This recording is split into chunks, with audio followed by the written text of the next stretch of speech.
тилекке каршы ушундай болуп калды. Кумтөр бул чуусу эми башталат. Мына караңыздар. Бизде 300 миллион доллар киреше табабыз деп 7 миллиард долларлык экологиялык катастрофаны мойнубузга илип отурабыз.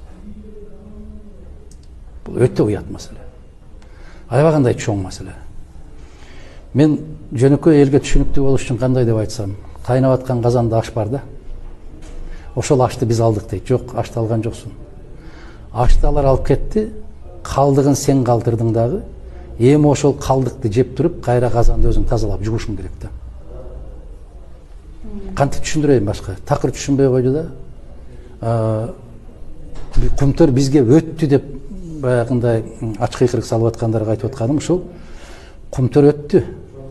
Бирок бүтүндөй кайгы капасы менен өттү. Бүтүндөй жаратылышты талкалоочулуктун бүтүндөй бардыгы бизге өттү. Биз аларга акцияны бердик дейт. Ал биздин кыргыздын акциялары менен кошо Монголиядагы дүйнөнүн башка жердеги алтын кендерин алар сатып алды. Алар бүргөнүн ичегисине быжы куйган адистер. Жөндөн жөн эле кыргыз талап кылып атат деп өздөрүнүн оокаттарын таштап кетпейт. Биз эми тилекке каршы ушундай калк экенбиз да, кубанычыбыз дагы 2 күн, кайгыбыз да 2 күн. Бир нерсеге өтө каттуу кубансак 2 күн, 3-чү күн изиде калбайт. Каттуу кайгырсак дагы 2 күн, 3-чү күн изи калбайт. Ошондуктан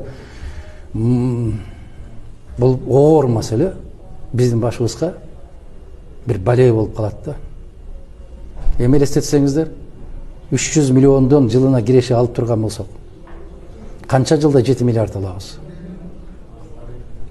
Муну элестеткиле. Экинчи жагын 7 миллиард доллар коротуп, ошол бузулган, тытылган жерлердин, мөңгүлөрдүн, тоолордун баарын биз калыбына келтире алабызбы?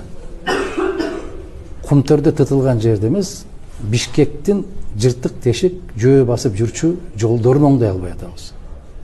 Аны да Кытай келип оңдоп берип атат.